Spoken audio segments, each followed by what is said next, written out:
چې د ځمکې غم دی مونږه تر پلک راوړی دی. د ځمکې غم دی مونږه تر پلک راوړی دی او غوږونی سه جانانه زړه مې ډک راوړی دی. او دا وینې دا سړي چې پې ولاړ دي تالاشي کړي دا بم هغه سړي په دې سړک راوړی دی. او مولا که ما رباب جومات ته راونړو نو دا دی جومات ته دې سړي ولې ټوپک راوړی دی. او دا سیمه به څوک نه پیژني دا څنګه کیدی شي دې سیمې د ودان په شان هلک راوړی دی. ډاکټر صاحب ته بلنه ورکوو ارشاد جي. ډېره مننه عنایت صاحب. دا غزل 4-5 شعرونه دي. مطلب یم چې که تور لباس کعبه غوندې سینګار کړې لالیا، که تور لباس کعبه غوندې سینګار کړې لالیا، ګمراه د زمانې به هم په لار کړې لالیا.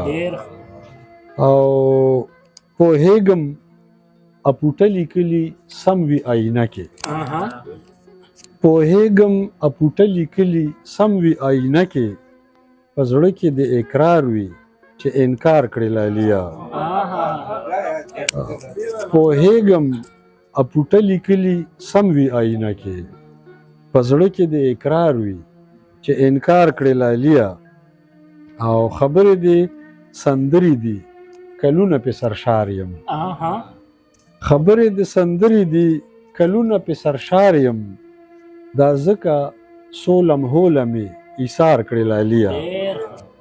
او شعر دی چې بارود توره ټوپک دې ورنه درې واړه لوګې شي، بارود توره ټوپک دې درنه درې واړه لوګې شي، راپورته چې په غېږه کې ستار کړې لالیا. او شیخ نه یم چې د تورو زلفو ورد کوم په پټه، شیخ نه یم چې د تورو زلفو ورد کوم په پټه، دا سپینې سپینې ځکه مې په جار کړې لالیا. او پیرزو که د سرو شونډو اننګو په خلیل وکړې، پیرزو که د سرو شونډو اننګو په خلیل وکړې، باغ باغ به پرې لمبې او سور انګار کړې لالیا. ډېره مننه.